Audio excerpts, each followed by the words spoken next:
We've got 5 best of Redditor update stories for you guys. Starting it off, with the most upvoted story of the week. I met my husband that I divorced 3 years ago. This one is relatively recent, February 28th, 2025, and as always, has a bunch of updates. But stick around for 4 more absolutely insane updated Reddit stories, such as, I hate the ring my fiance proposed with, and I don't know what to do. And finally, the story that we're going to be ending the video off on. My wife returned from a work retreat with a hickey. She swears it's a bug bite, but I'm not convinced. I'm at a loss. How do I move forward? Lots and lots of juicy updates today. You guys already know what we're doing. We're locking in here and reading some Reddit. I met my husband that I divorced 3 years ago. Original post, February 28th, 2025. I, 35 male, divorced my husband, 36 male, 3 years ago.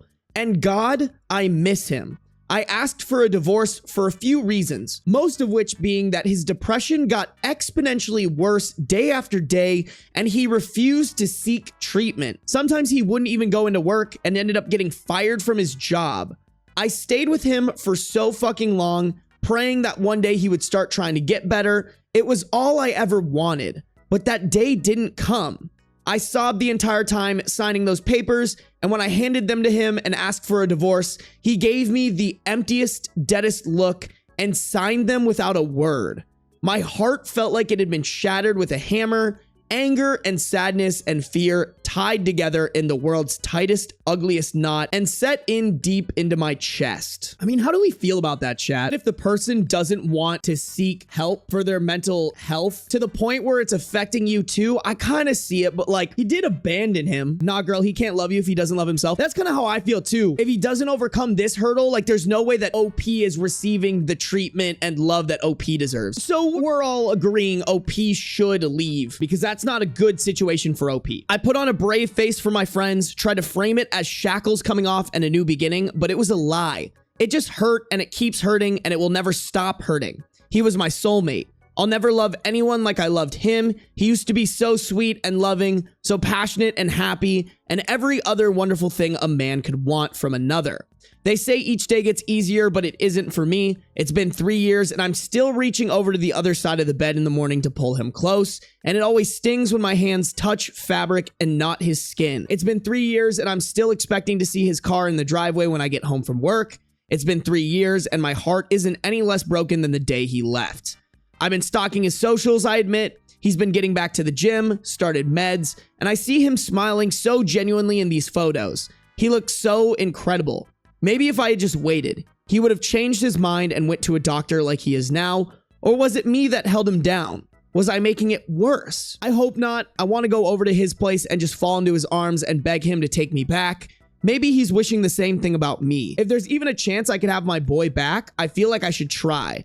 I'll never know otherwise. So a couple of clarification points here. 1, I am a homosexual man. My husband is a homosexual man. I am not a woman. Yes, I know I'm effeminate and kind of emotional. Get creative. 2, my husband was a binge drinker. He refused treatment no matter how much I begged. We got antidepressants, but he wouldn't take them. I know he started meds now because he's posting about them and his 2-year sober chip that he got last month. 3, I never stopped loving him. I never loved him any less. Near the end of our marriage, I started drinking to cope. The second I realized I realized he was dragging me down with him and I couldn't help him anymore. I didn't dip the second it got hard. Many of you are being kind of rude. I'll accept that I wasn't the perfect husband. Nobody is. But claims that I never loved him are just wrong and make me feel sick to my stomach. Okay, yeah, knowing that too, I think it was totally the right move for OP to get out of that. Edit 2, no, I am not the catalyst for this. His depression started when his younger brother died terribly and unexpectedly. It's not because he just hated me so much. We were childhood sweethearts and had been together for years when this happened. I want to know what frame OP left the relationship in. Does OP's ex-husband know that OP still loves him? him, he just left because he couldn't get dragged down with him. Like, did they sign the divorce papers and he said like, hey, I still love you. I still want to be with you. Like, let me know if you ever dig yourself out of this hole. I think if that's the precedence that he set, he should wait for the husband to reach out. And I also think that's just healthier for that husband to know, hey, this is the reason why I'm leaving you. It's not because I don't love you anymore. It's because this destructive behavior is taking me with you. Versus like, if he didn't communicate that, OP's husband could be thinking, oh, OP doesn't love me anymore. He left me. Like, even though I've changed, there's no way that this could happen. Cause like, y'all, I kind of want the happy ending here. I want OP and the husband and now kiss, you know, like that's what I want here. As long as the husband is truly healing and as long as OP isn't lying to us and wasn't the catalyst for the ex-husband's depression. All those things assumed, in order for them to get back together, I actually think it is better for OP to reach out to the husband. But also, I almost wonder if 3 years is too short. Like, I think you maybe have to give this another year because I feel like, what, 3 years? That's still pretty fresh on a long journey healing from a divorce, alcohol addiction, and depression. Like, in the grand scheme of things, 3 years isn't that long, but I can see y'all in the chat being like, nah, he should reach out. We want the happy ending.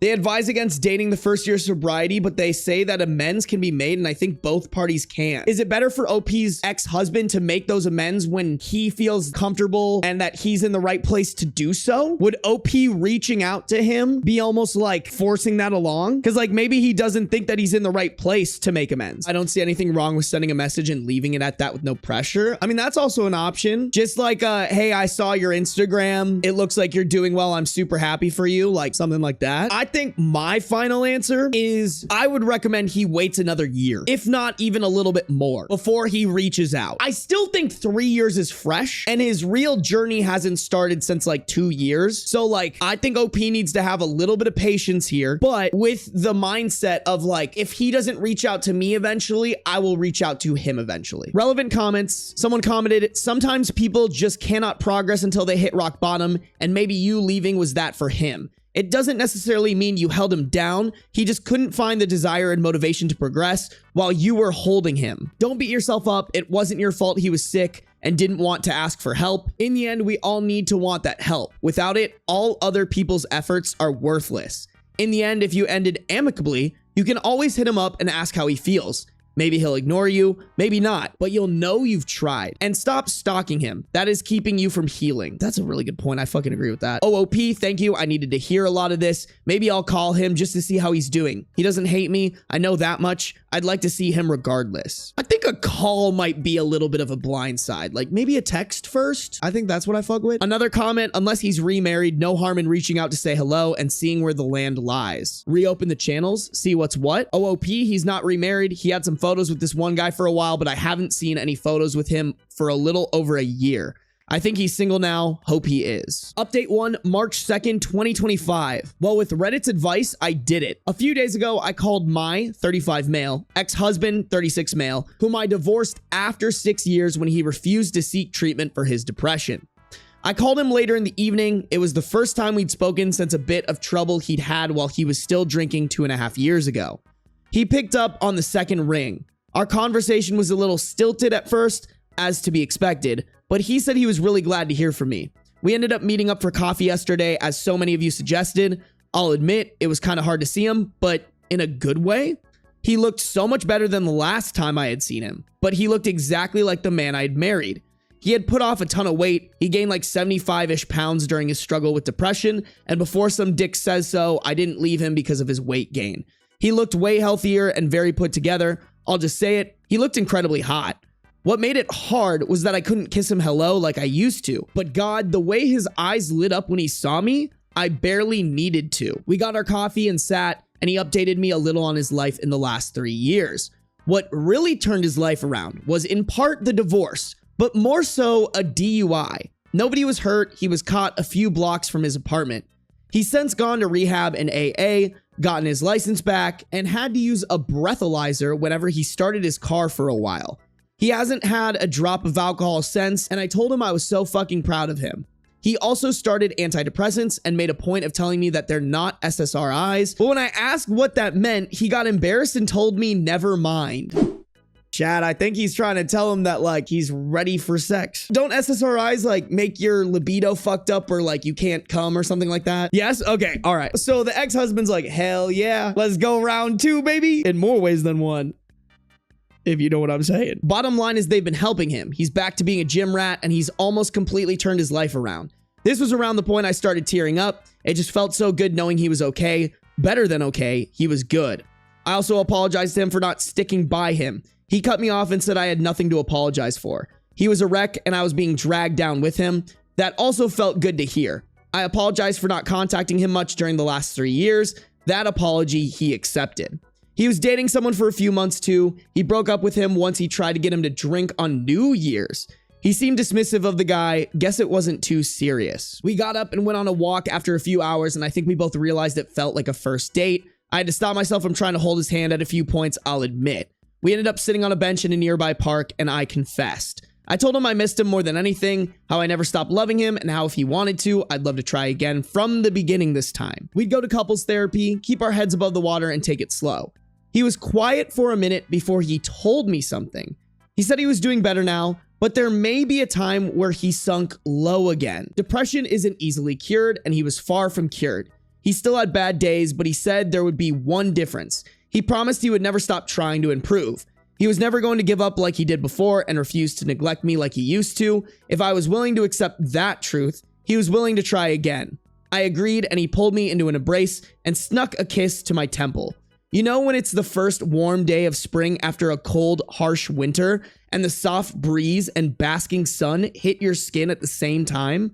It felt something like that, to the 1,000th degree. After a while, he walked me back to my car and squeezed my hand goodbye, and the second I got inside, I started sobbing like a baby. Happy tears, though. All right, I know we were saying he shouldn't reach out, but like, kind of glad he did. I'm currently sitting in bed, kicking my feet like a teenage girl, texting him back and forth to schedule an actual date.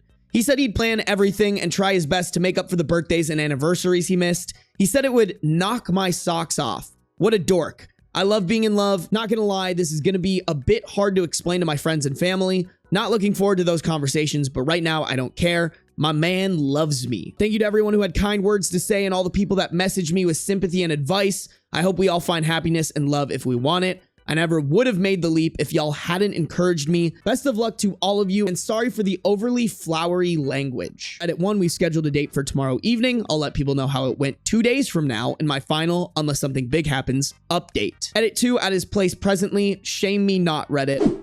Hey, bro, get your nut. I fucking respect it. Okay, this is somebody saying, girl, he's telling you his dick still works. Get a clue. OOP, I never claimed to be a smart man. Back when he was still courting me, he said he thought I was handsome to my face, and I was just like, aw, thanks, man. We didn't get together for another year. I don't even know how I got to this point, LOL. Okay, it's just people clarifying the SSRI comment. Okay, I mean, at the end, we did not recommend he reach out, which honestly, I still stand by a little bit. But that being said, I'm glad he didn't, because now we get a happy story. Final update, March 6th, 2025. My ex-husband and I recently reconnected. He was the one taking me out and promised that it would, in his words, knock my socks off to make up for his neglect of me. He sure as hell delivered.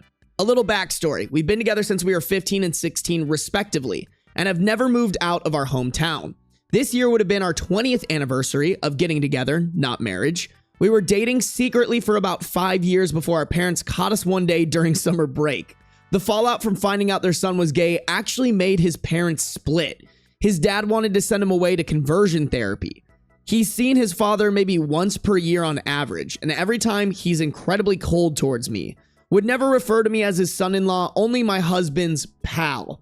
I wonder why. Anyway, not what you're here to read. I'll get on with the lore. He picked me up from the house and wouldn't tell me where we were going, but told me to dress warmly. He ended up taking me to the place where we met, a rundown ice skating rink in our town. He used to do hockey, and I spent some time trying to learn figure skating until people started beating me up for it. Both sports would practice at the same time, and I remember barely being able to keep my eyes off him. We went skating. I tried to pull off a few of the moves I remembered. He only had to catch me from falling on my ass once or twice, and I won't complain about an attractive man that I love hooking his arm around my waist. And we spent an hour or so there until our feet hurt. At one point, I said that my face was getting cold, so he skated around in front of me and placed his gloved hands on my cheeks to warm me up. I just about burned a hole in the ice from how hard I was blushing, I swear to God. He wasn't done then. We left and went to dinner, specifically the restaurant where we had our first date. It's a cheap, hole-in-the-wall place, seeing as we were poor teenagers when we first met. We chatted and ate food that probably took 5 years off of our lives. He was an incorrigible flirt and even held my hand underneath the table like he did all those years ago. I know I said I never stopped loving him, and I stand by that, but I think I somehow fell in love with him 1,000 times over again during that meal. At the end of dinner, he asked if I had energy for one more simple thing, to which I agreed. He took me a while out of town to a dark sky zone park, specifically the one where he proposed to me 10 years ago. He set out a blanket to sit on and another to cuddle under, and we went stargazing all bundled up together. You never know how much you miss the sound of someone's heartbeat until you haven't heard it for so long. We shared a bottle of sparkling grape juice in the plastic champagne flutes and dumb, giggly kisses. It felt so similar yet so different. He told me in a moment of quiet that he loved me, and oh God, it took everything I had not to cry. I barely hesitated before asking if he wanted to change venues. He seemed surprised, but eagerly accepted. I ended up at his place, as some of you may have seen from my edit on the second post yesterday. I wanted to take it slower than this, but it was so hard to. I was so starved of affection and hadn't been intimate with anyone for just about 6 years. I'm gonna keep what happened at his place between us, but all I'll say is that his medication was no issue and all of you should be jealous. I woke up in his bed this morning, reached over to him and pulled him close just like I used to. I haven't been this happy in a long time. We had a sleepy discussion and decided to get back together, but we're not using the term boyfriends. It just feels weird after all this time. He's my partner or my lover. He's mine. Good for them, chap. But now I feel so fucking single. When I read this dark sky zone park, I thought he was talking about one of those trampoline places. And I was like, you proposed at a trampoline place? But now I understand he took him to a park where they could see the sky. I get it. I mean, we love it. We love the happy ending. But by God, do I feel single as fuck right now. Come say hi to chat. How's my sweetie baby boy? Wait, just say hi real quick. Just say hi. Can you have fun on my shoulder?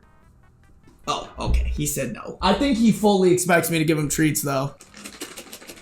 Beans! This is from chat. A bean away, a bean away, a bean away, a bean away. I hate the ring my fiance proposed with, and I don't know what to do. We have a female 26 OP, a male 27 fiance, originally posted April 13th, 2015. A wonderful thing happened this past weekend, which is that my boyfriend of 5 years proposed to me.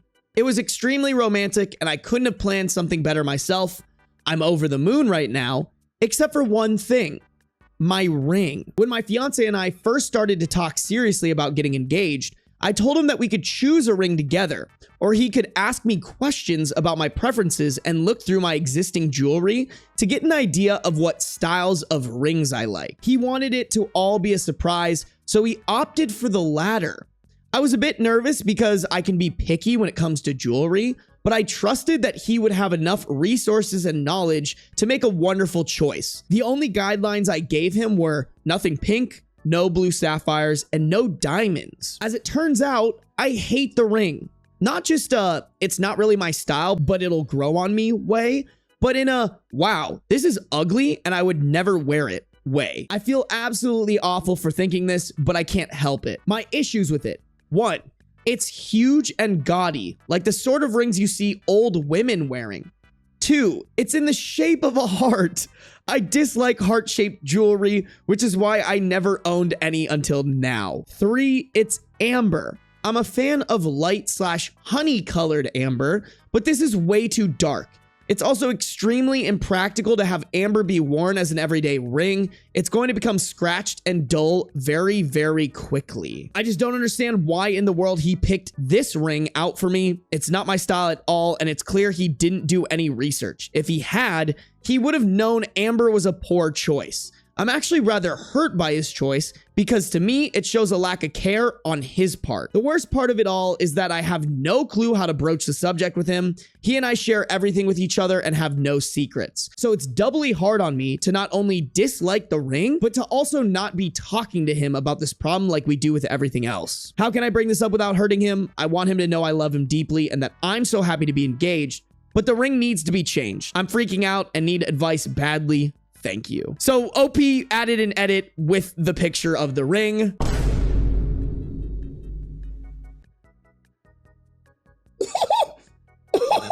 That is the ugliest fucking thing I've ever seen, bro.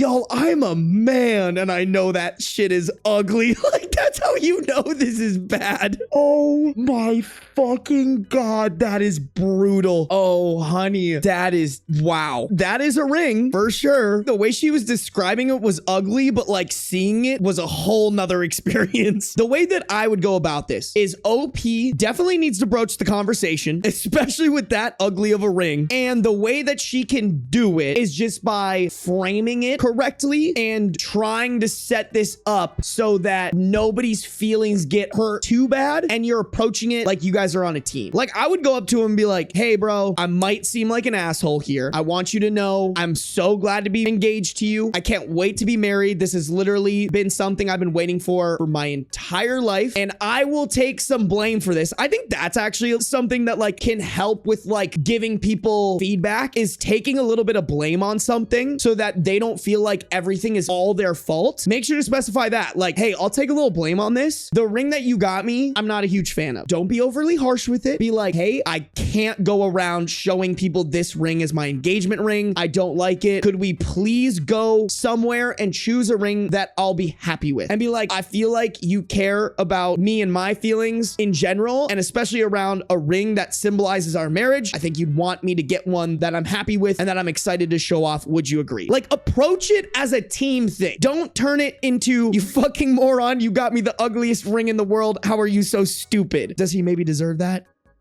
But that's a whole topic for another conversation. We're trying to save this engagement. God, let's just look at it one more time, chat. This has been sitting in front of me. I can't fucking believe how ugly this thing is. Yeah, I don't know what man needs to hear this, but please don't get a ring like this when you're getting engaged. What if it wasn't an engagement ring? I feel like with some styles, you could maybe pull it off, but just by itself, jump scare, trigger warning, just with your hand and no other context, that's pretty fucking brutal. Somebody needs to buy this ring and try to style it with something for me to be able to acceptably be like, yeah, this ring is something that somebody could maybe justify wearing. I would actually break up over this. The thought crossed my mind of like, he clearly didn't listen to OP. The two options that OP gave him were, I told him that we could choose a ring together, or he could ask me questions about my preferences and look through my existing jewelry. Chat, if he was that far off, bro did not listen. Bro did not take into consideration anything that you wanted with that ring. I'm willing to accept that it's a one-off fluky coincidence and this guy is actually great based off of what OP has said in this story, but I'd be lying if I said I didn't kind of think, like when I get my wife a ring, I'm sure as shit gonna make sure that she loves that thing. Me and her best friend, we're gonna be doing some insane Mission Impossible type shit to figure out the best ring for my wife. The ring that my wife will love just as much as she loves the idea of me proposing to her. Like, that's what I think every man should do when it comes to the ring that they're gonna propose with. I just feel like bro didn't do that. And that might be, just maybe, this much of a red flag. Okay, some relevant comments. Commenter, if you're going to spend the rest of your life with this man, you'll need to get comfortable with awkward conversations. Just frame it up as you're worried about the stone's ability to wear for the rest of your life, and you want something you can wear every day. Go together and pick out a new one. I'm sure he tried. OOP responded, we have had many awkward conversations before, believe me. This is a whole different ballpark because of the extremely sensitive subject matter.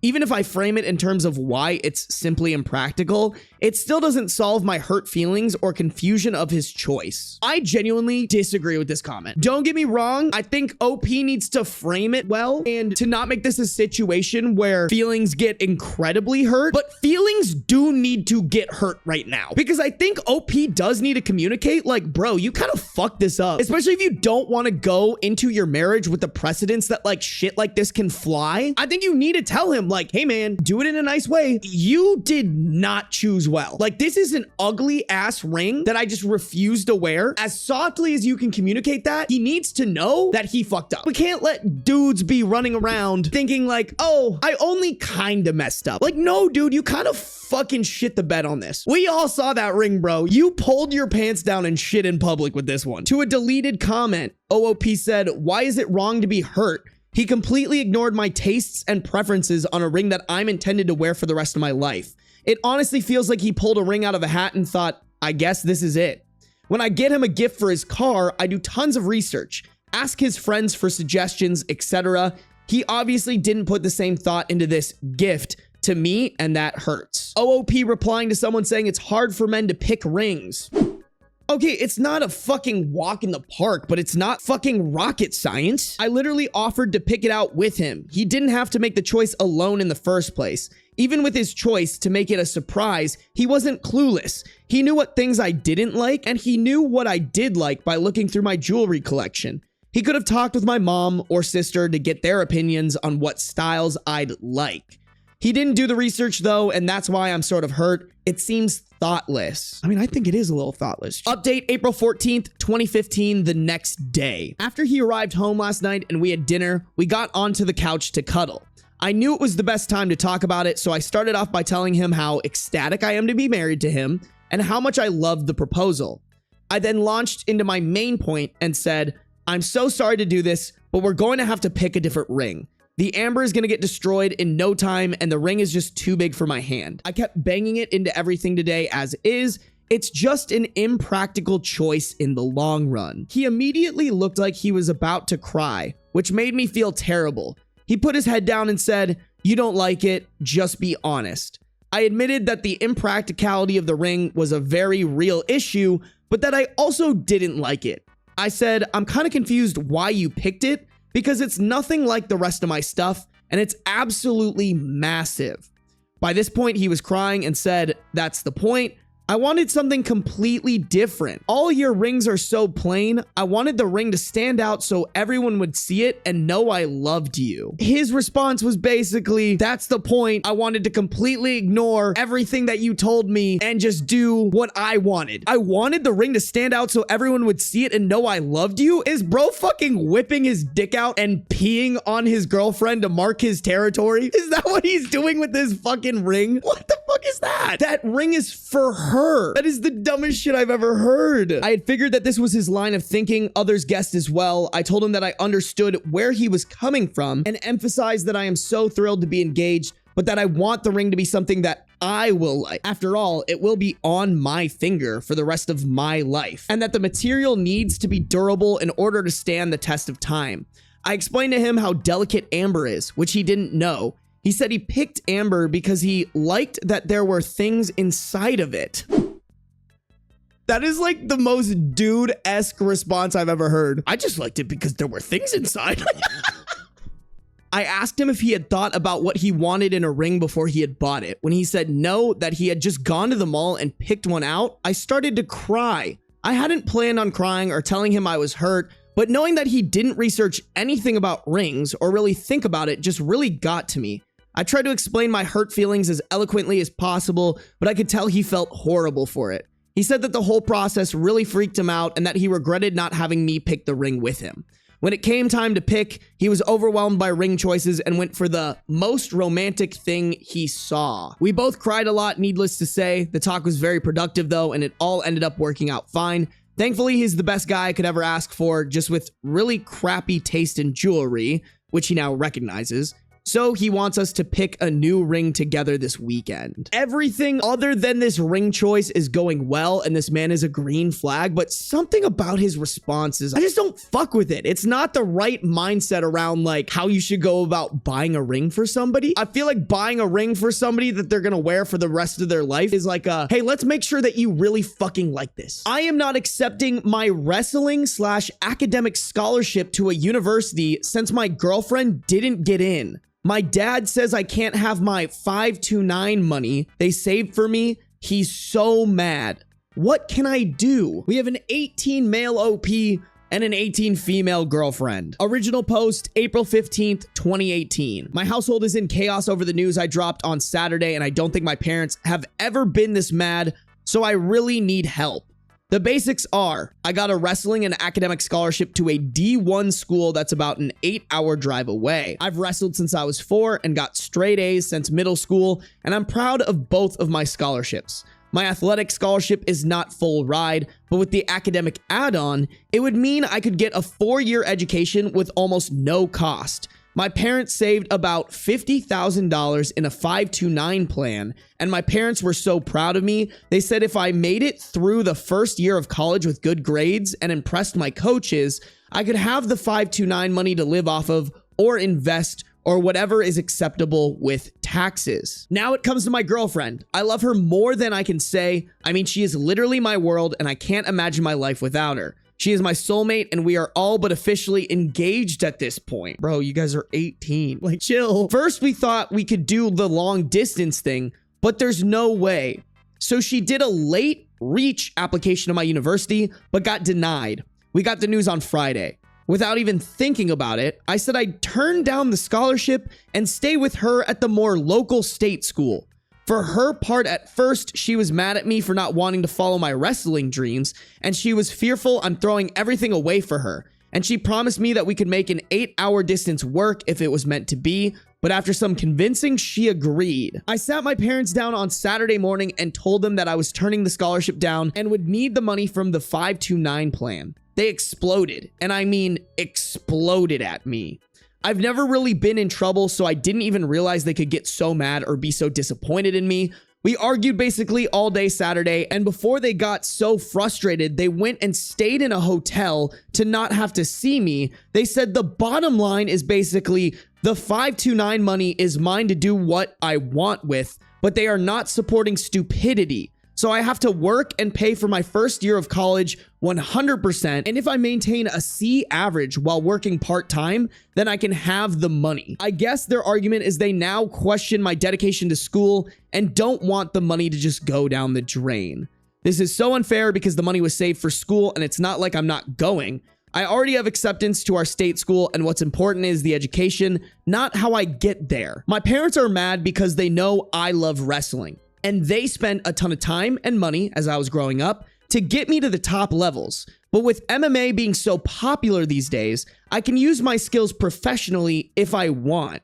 To me, everything is good, and there's no reason to freak out and deny me the money. Dude, I don't know if you've ever seen MMA, but you can't just walk onto that shit. Don't get me wrong, wrestling helps, but like, if you've never done any type of striking or kicking, like, you are at a severe disadvantage. You can't just walk up and be like, I used to wrestle, let me go get the belt. Like, what? What can I do in this situation? How do I convince them that the fair thing to do is let me have my 529 money, which is what it's intended for? I know legally at the age of 18, you are an adult, but genuinely, this is most 18-year-olds right here. They are still fucking children making fucking children decisions, and they need oversight. They are not adults. They are becoming an adult, and they still need guidance. They still need people to sit there and tell them you are fucking up your life, just like this guy is. When you are graduating high school, to turn down a full tuition scholarship for a girl is ridiculous. I'm sorry if there's a high schooler in here who is dating their soulmate and love of their life, and sure, it might work out, but odds are it's not. And even if it does, you need to prioritize what's going to set you up better in life. Exhibit A, you get your college paid for you, and you literally have $50,000 to help put you ahead in life. Whether you invest it, you put a down payment on a house, whatever, having $50,000 is always a fantastic advantage. On the flip side, you stay in the state school, have to use all, if not more than, the $50,000 to pay for college, and now you're in debt, and hey, there's not even a guarantee that you and this girlfriend are going to work out. I genuinely don't think 18-year-olds should be making big decisions about going into debt because they don't realize how much they could fuck themselves over, bro. OP added this edit that said, as if my life couldn't suck more, my girlfriend called and her parents convinced her that anyone willing to throw away their future for a high school relationship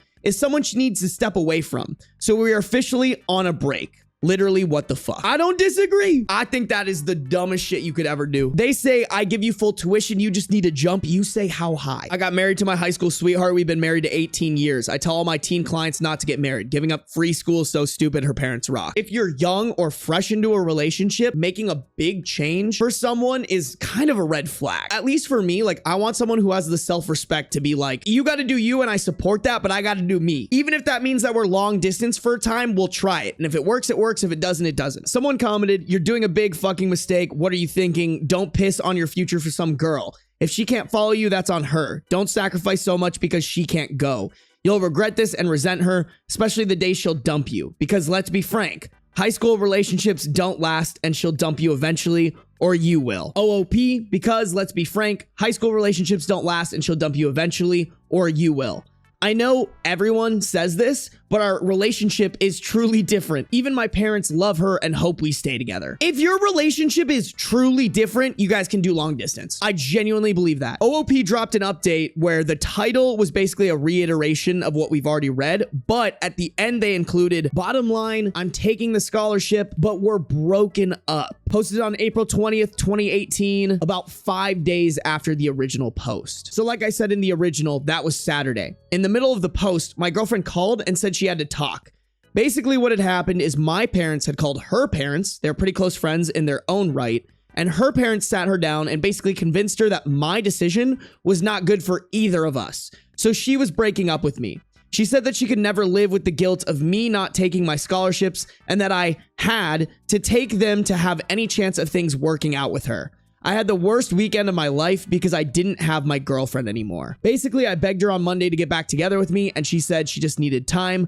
I have no idea what this means because everything was so cool with us last week, but this week, broken up. Can someone please explain how this makes sense? I have no idea. I have an idea. It's called her parents and your parents are cooking, and you are not. I'm trying my best to leave her alone, but it's so hard, and I've even heard rumors that a guy she used to date before me is driving her to a party tonight. Like, literally have no idea what to make of that. This is pain almost unbearable, but our relationship is truly different. Come on, my boy. So to the part that probably everyone cares about, since I'd never notified my scholarship school that I wasn't coming, everything is still on track for me to show up in June for unofficial workouts. So I'm still going to accept my scholarship and everything will move forward as if nothing ever happened as far as that goes. So that's my update. Thanks for everyone being so honest with me. And I realize I pretty much still don't want to hear the truth that this is the best for me because I'm so hurt over not being with my girlfriend anymore. I want bro to come back and update this shit because that is insane. If you are in high school, even if you're graduating college, don't let a significant other dictate your life. At the age of 18, that applies. And I think at the age of 22, if you're stereotypically graduating college, you should not let significant others dictate the direction of your life like that. Because like people were saying, it harbors resentment on both sides. It's not healthy for any relationship, and it also just like shouldn't be how you operate. That is a complication in life that your relationship is creating. Relationships should complement your life. Am I wrong for no longer cooking for my wife after she drunkenly admitted she wished her male coworker could cook for her instead? Original post, February 26th, 2025. My wife and I have been married for 7 years and together for 10. A couple years ago, my wife had a male coworker who used to cook for the office often. My wife used to always rave about his food, and it admittedly made me insecure. Also because he looked like a Greek model. I had also started cooking for my wife around that time. I was never a serious cook, but I decided to give it a shot. Aw, wait, that's cute. Like, oh, she enjoys... Well, also, maybe it's a jealousy thing. I mean, but still, it's kind of cool to see a guy be like, oh, my wife enjoys this from another guy who isn't me. Maybe I should try this. Prior to then, I only used to cook basic food, but I decided to try cooking complex meals. However, a lot of times it didn't come out great. My wife used to help me, but I never was serious about it. Well, maybe he's not as great as we thought then. I don't know. One night, my wife was drunk and we had just had a beef Wellington I had cooked. It was sort of a disaster and my wife and I were both laughing about it. However, my wife then drunkenly admitted she wished her male coworker could cook for her every day. I didn't fully grasp what she was saying as I was really drunk, but my wife realized what she said and apologized. I told her it was all right and that it was probably some attempt at a joke. However, the next day, I grasped what she was saying and I felt really deflated. My wife sensed it and apologized again, and after taking a day to think about it, I told my wife, let's not make a big deal about it, but also, I was never going to cook for her ever again. My wife again apologized and almost started crying. But I told her it was all in the past and let's move on. It's been 2 years since then and my wife and mine's relationship is stronger than ever. Over the past couple of years, I have also spent a lot of time taking cooking lessons from my sister, who's a really good cook. I learned that cooking just takes a lot of consistent practice and you can't just learn it over the internet. You need to acquire the skill. And I can now confidently say I'm a much better cook than I was a couple years ago. I cook for friends and for my family or my wife's family when they come over. The food I'm the most proud of, and which I got a lot of compliments on, is the Valencian paella I made when my wife's family came over for Christmas. I know I probably fucking butchered that, chat. I don't want to hear it. I don't need some Italian motherfucker coming in here. Actually, however, in spite of the progress I made, I can't find it in me to cook for my wife alone. I still remember the hurt and insecurity I felt a couple of years ago. My wife even stopped speaking to and taking food from the coworker after that incident, and the coworker has even left the company since. But I still can't find it in me to cook a romantic dinner for my wife. My wife has asked me a few times and she says she's willing to do anything to repent or take accountability, but I tell my wife I've already forgiven her a couple of years ago. It's just that I cannot mentally bring myself to ever cook for her. Am I wrong? My wife then drunkenly admitted she wished her male coworker could cook for her every day. I mean, are we supposed to be reading into this saying like the wife basically implied that she was married to this coworker instead of OP? Like, I guess you could take it like that, but it also could just be her saying, I really like his cooking. Yours doesn't add up to it. Therefore, I wish he could cook for me, you know? Like, I wish fucking Gordon Ramsay could cook for me every day, but like, I don't want to fuck the dude, you know? My brain was like, bro, if she enjoys this guy's cooking so much, go up to bro and be like, what do I gotta do for you to teach me how to cook like you do so that I can make a meal for my wife that is on par with the way that you would cook? That in my head is the solution, chat. Like, I would be on my knees begging this man to teach me how to cook if that meant that my wife enjoyed my cooking more. Like, OP let this snowball into a major insecurity. I understand the trauma of being compared to another guy that maybe you're a little jealous of and like being a little mentally blocked by it, but also like just fucking cook. If it really means that much to you, get better at cooking. Like, I do think there's sometimes things in life, chat, where it's like, all right, bro, get the fuck over it. I think this is one of them. Okay, your wife said one time 2 years ago that she wished another guy who was better at cooking than you, he would cook for her every day. That hurt you. I'm sorry about that, bro, but it's been 2 fucking years. You've gotten better and it clearly means something to your wife for you to make this dinner for her. Just fucking make it. Relevant comments. Commenter 1. Like others have said, it's time to put it behind you. Your wife made the effort and has been holding on to the pain of resentment you feel for her for years now. You've grown as a cook. Now it's time to grow emotionally and come together with your wife. Your wife yearns to be close to you. OOP, I am very emotionally close with my wife. It's just with this specific aspect, I can't bring myself to do it. My wife almost destroyed my love for cooking a couple years ago when she made that comment, but I was thankfully able to get over her comment. My sister said if you're emotionally vulnerable about something with someone and they shit all over it, never ever repeat that mistake again, no matter how tempting it might be. She also taught me cooking, provided I kept my word that I would never cook for my wife again. So even though I love my wife a lot, my conscience will not allow me to cook for my wife. What a fucking weird thing for the sister to push. I don't fuck with that. I think that's stupid as fuck. Like, yeah, don't get me wrong. Did the wife fuck up a little bit? For sure. Also, my wife almost destroyed my love for cooking a couple years ago. Did you really love it that much? I had also started cooking for my wife around that time. I was never a serious cook, but I decided to give it a shot. I don't know, dog. That doesn't sound like you really loved it to me. It sounds like you were like, oh, this Greek model looking man is making my wife food that she enjoys. And now I, as the alpha male, have to also cook food for her. Dumb and L sister. Update February 27th, 2025, the next day. Pretty much all of the comments told me I was very wrong and what I was doing was cruel to my wife. It was never my intention to be cruel to my wife. It was all about my mental health. But I understand now it can be perceived as being cruel. I didn't want to make a big deal of it, so I told my wife this morning I would start cooking for her tonight and make her a special dinner. My wife was very excited and hugged me and thanked me, and I am nervous and excited and looking forward to opening this new chapter in our lives. I, however, reminded my wife again how she had almost destroyed my love for cooking a couple of years ago. I also gave my wife an analogy. My sister told me this morning to tell this analogy to make my wife understand the impact of what she had said a couple of years ago. It sounds like homegirl has her arm pretty far down the fucking cookie jar in this relationship. I asked my wife how would she feel if I drunkenly admitted to preferring hugs from Vanessa. Vanessa's my close childhood friend because Vanessa has a softer and more feminine feel to her. I asked my wife if she would get over that comment even if I apologized the rest of our lives, and my wife admitted she wouldn't be able to get over that comment, and she apologized again for what she said a couple of years ago. I don't know if I fuck with this analogy. One is like a physical touching that can imply feelings and emotions that you should only feel for your wife. And the other one, the real one, is fucking food. I think bro and his sister think they're cooking here. Maybe I'm being a dickhead, but I think this is stupid. But having said all of that, I'm really excited about tonight. I plan on making my wife lemon butter lobster risotto and serve it with a glass of white wine.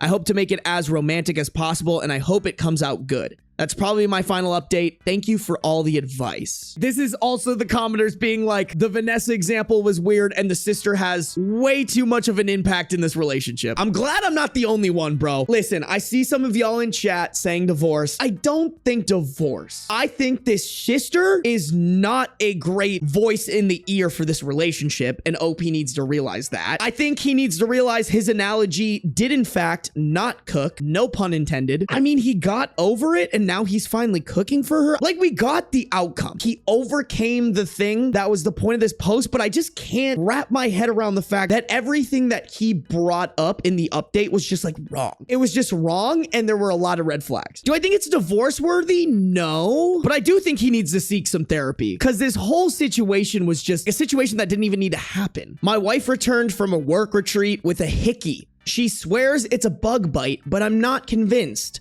I'm at a loss. How do I move forward? OOP originally posted to r/marriage and r/relationship advice. Original post, February 21st, 2025. Before we get into the last story, if this is your second or third video of mine and you're really enjoying them, but you haven't subscribed yet, just would like to remind you to subscribe. It really helps me out. And if this is your first video, you're really enjoying it and you want more videos like this, I have over 140 reading Reddit videos up on my channel. So after this video is done, feel free to head on over there and check those out. I also would like to take this time to present my channel memberships if you guys want to support me and get a couple of extra perks. The first tier is only $2 a month. You get access to all my emojis, all my members only streams, and you get access to some old videos that I've privated, but I'm going to start allowing only members to be able to see these videos. So this is a vlog that I uploaded 8 years ago. You can see cringy old Sarby if you're really interested in it, but only members have access to the videos. Only the members can see how cringe I used to be. On top of that, I have a $6 a month tier, which gives you early access to my videos. So as soon as they're uploaded and ready to go, I make them live for my members only, as well as any exclusive long form videos that I choose to make for members only. And then I kind of have this bigger $25 month tier that is honestly excessive. There's nothing super extra other than you get a signed photo from me and Beans. So if you're interested in signing up for any of these memberships, all you got to do is click the join button right next to the subscribe button, pick which tier you want, and hit join. I want to specify as well, the memberships are not required by any means, but they are greatly appreciated. Thank you guys. Back to the video. I'm 27 male in a fight with my wife, 28 female. We've had fights before, but not this bad.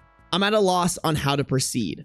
For context, we're college sweethearts, married for almost 6 years.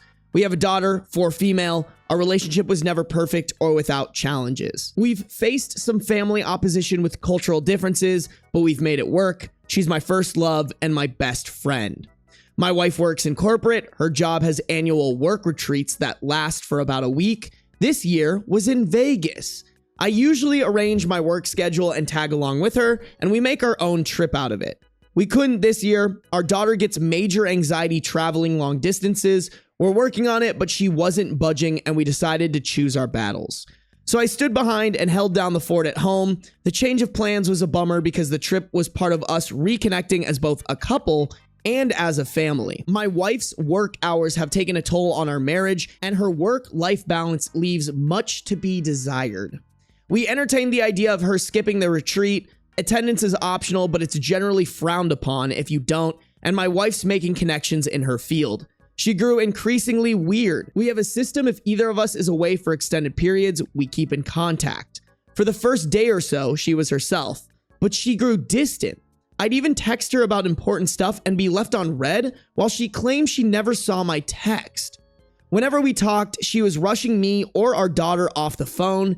These were all times she wasn't involved in retreat activities. We were supposed to have a mini birthday celebration for our daughter over FaceTime. Our daughter was excited. It was something my wife promised her because the retreat overlapped her actual birthday. But my wife backed out because she had people up in her room after a seminar.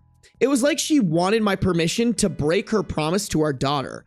I told her I wasn't offering that nor making her keep her word. She said I wasn't being fair and this was a networking opportunity. They were business oriented and they wouldn't understand her stepping away for family time. I said her decision is her decision, but she'd have to explain it to our daughter. She promised her that she'd rain check the following day. Even if that isn't suspect, it's a shitty way to parent your kid. Like, at least reschedule the birthday FaceTime. Our daughter didn't understand and cried. My wife ended up hanging up and leaving me to comfort our daughter alone. The whole incident rubbed me the wrong way. I didn't like it. She didn't keep her word for the rain check either. She was documenting the retreat on social media. One coworker, 23 male, was almost in every pic/video attached to her hip. In one pic, he had his arm too comfortably around her, in my opinion. He's a recent hire in my wife's department. She was asked to oversee him. I don't like the guy. He doesn't know boundaries. Once, in response to a work assignment, he texted my wife that she's actually the kind of woman he needs to keep him in check. My wife had brushed it off. She feels bad for him because he's not fitting in. She took him under her wing during his first retreat with the team. If I'd questioned, she'd say she was tired or networking. There was always something, but I've seen her at these retreats. This wasn't like her. She was just off. The day before her return home, she complained about a bruise on her neck. She stressed it was a bug bite. I didn't actually see the bruise until she came home. I instantly thought it was a full-on hickey. She kind of brushed it off after making a big deal of it over the phone. I didn't push because our daughter was present. But when I was able to confront her, she clung to her bug bite claim. When I kept pushing, she asked what I was trying to imply. I outright said I believed she had a hickey. I didn't believe she was being honest with me. We had it out then. She was offended and pissed at the accusation. Infidelity has always been a sore topic. Her family has a history of infidelity. So we had a pretty bad fight and she accused me of looking to pick a fight due to the incident with our daughter's birthday. I told her it had nothing to do with that and everything to do with a hickey on her neck. The fight ended in an impasse. We're still not recovered. She swears it's a bug bite, but I'm not convinced. I've always trusted my wife. I never doubted her, but the bruise doesn't look like a bug bite. It looks like a hickey. I only feel more strongly when I consider how distant and weird she was during the Vegas retreat. Now she's wearing turtlenecks ever since, and we're caught between arguing and her dousing our daughter and me with affection.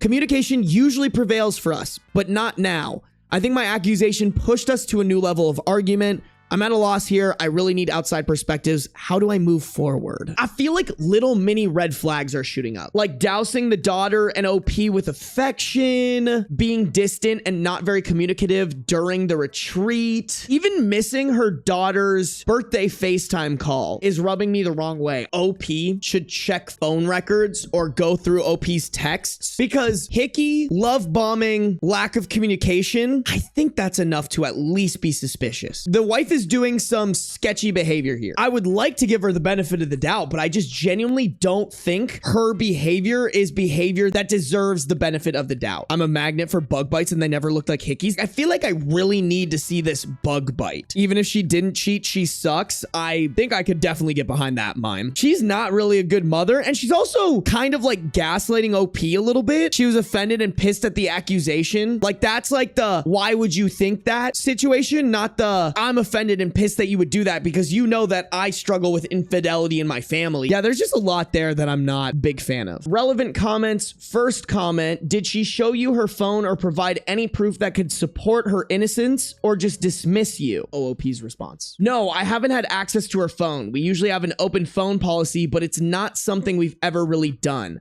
I'm sure it'll be another argument. A commenter asked, whose idea was the FaceTime birthday celebration? OOP responded with, the birthday FaceTime was my wife's idea. She promised our daughter and got her excited about it. No, she didn't talk with our daughter until she was calling to cancel. That's another reason the birthday stunt rubbed me the wrong way. And then this is OOP responding to a deleted comment. Yeah, you don't get to disconnect from being a parent, especially to a minor, for extended holidays. You certainly don't ghost them on their birthday, and when you promise to do something special for them and got the child excited about it, or hang up on them while they're crying. I'm not insecure. My wife's gone on the retreats before. We both work outside the home and care for our daughter. So it's not an imbalance. My wife's work/life balance is out of sorts. She's in the company of other adults plenty. I've been with my wife on these retreats and other social events. I know how she is. She was off this entire trip.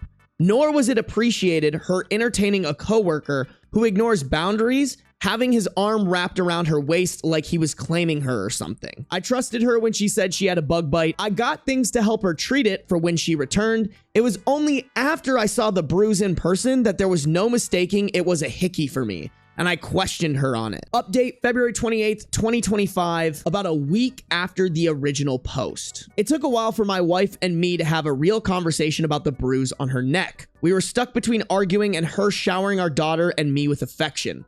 I rarely saw the bruise because she was turtlenecked up, but I did note the healing process from reddish purple to yellow. There wasn't any more discussion about the Vegas retreat. She made it clear she was done talking about it and that she shouldn't need to defend herself to her husband. I don't like that. If your husband thinks you're cheating, that isn't something he's just gonna brush aside. I told her she could do whatever she wanted, but I was done being treated like an idiot and I wasn't sharing a bed with someone I couldn't trust. So I moved into the guest room. Communication stopped. The silences were palpable. Even our daughter noticed. I'm not proud of that. I tried keeping her out of fights. My wife came to the guest room one night and asked if we could talk. I could tell she had been crying. She said she hated the way things were between us. She felt she was losing me either way. I told her I needed complete honesty. She confessed she hooked up with that coworker on our daughter's birthday. The hickey was from him. So you cheated on your husband during the time you were supposed to do the FaceTime that you scheduled with your daughter for her birthday. Oh God, it does not get more evil than that. Holy fuck. She was lost in the heat of the moment and didn't realize he was sucking so hard on her neck. Oh yeah, because that's the problem with this whole issue. By her account, they made out while doing some on top of the clothes stuff, and then he went down on her.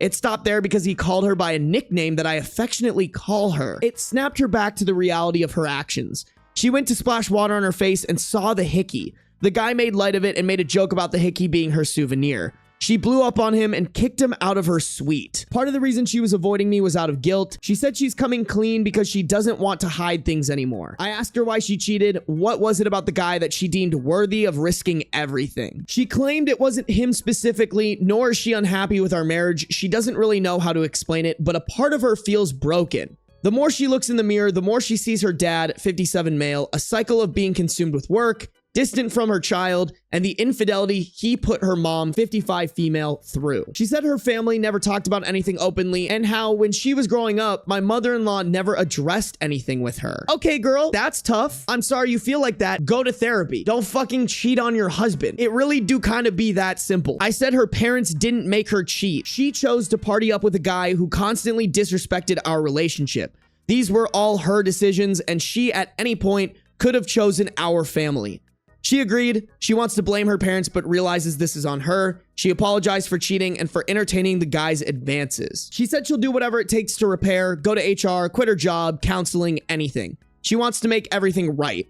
I told her I don't know what right looks like or if that's possible for us anymore. I knew we had our problems, but I thought there wasn't anything we couldn't talk out. She insisted we could talk it out. We didn't have to give up on us. She tried giving this rally cry for our relationship, but I felt very numb. I said I didn't recognize her, not just the betrayal of our vows, but also how she treated our daughter. She's like a stranger. She feels she failed as a wife and mom, but she loves us both beyond words and wants our life together and our family intact. Damn, girl, should have thought about that before you were sticking your tongue down homeboy's throat. I told her I couldn't give her the answer she wanted and thought we needed to separate and reevaluate. She didn't want separation. She felt we should stay together in our home, but I told her a separation was happening. Either she was leaving the home or I was with our daughter. She consented to leaving so as to best not uproot our daughter so much. She asked for our daughter not to be taken away from her. My wife's staying with my in-laws. I know that's difficult in itself because she doesn't have the best relationship with her parents. One of the hardest parts is the shift for our daughter. Right now, she believes her mom's just busy with work per usual. She hasn't questioned it too much. I mean, that's a fucking shitty reality for a kid in general. Like, if the kid's like not even concerned about mommy being gone, that was already fucked to begin with. My mother-in-law called the other day. She made no excuses for my wife, but she's advocating for us to work through it. Yeah, obviously, because she fucking did it. She told me times when she heard my wife describe me as the anchor she always wanted. She believes there's something worth fighting for if I'm open. Despite some family opposition we faced through our relationship, my mother-in-law was always a supporter of us. I'm even more at a loss. I never imagined this kind of betrayal from my wife. She was my safe place. I feel numb yet broken. I'm in love with her. That hasn't changed, but I don't see myself, her, our relationship, or our family the same. Everything's more tense because it's fresh. I think this period of separation is for the best. I'm not sure about divorce. I haven't let myself fully go there. I'm not set either way. I don't know where things go from here, but I'm focusing on our daughter and taking things one step at a time. I feel that's all I can do right now. A commenter asked, how close was the colleague to her to know her nickname that you use? And why did she let him this close to her literally and figuratively? OOP, at the time, I knew they had a friendship. She was asked to mentor him as he joined her department. So she took him under the wing and was supposed to be showing him the ropes. They would text and stuff and he would cross boundaries. His texts increasingly read like a guy fishing for an opportunity. My wife shut the idea down as not even a factor for her, and I chose to trust my wife because I never had a reason to doubt her before. As far as the nickname, it was something only I called her, but it wasn't like a secret thing. I called her by it in front of others and our daughter. She claims the guy overheard me say it when she had me on the speaker once and he asked her about it after. I think as soon as someone cheats, trust goes out the window, and I think it's better for everybody to just move on. Because what? OOP takes the wife back, and OOP constantly has issues with worrying about where his wife is when he's not there, who she's with, is she cheating again? Those are never gonna go away. Even if that maybe gets not as bad, OP's always gonna be thinking about that. And on top of that, the wife is now gonna be a little bit shackled. There's gonna have to be things in place in this marriage that doesn't give her as much privacy as she had before and as much freedom. But like, in order for OP to feel confident and secure about this relationship, he might need to have her location all the time, be able to call her whenever and like check on what she's doing, check her text messages, check her social media. Like, I don't think it's healthy. I think your best bet is to cut your losses and move on. Yeah, missing the kid's birthday in order to cheat is honestly even worse. Not only is she a shitty wife, but she's a shitty mother. And that too is a huge factor. Honestly, chat by itself is a good reason to snip, snip, chop, chop.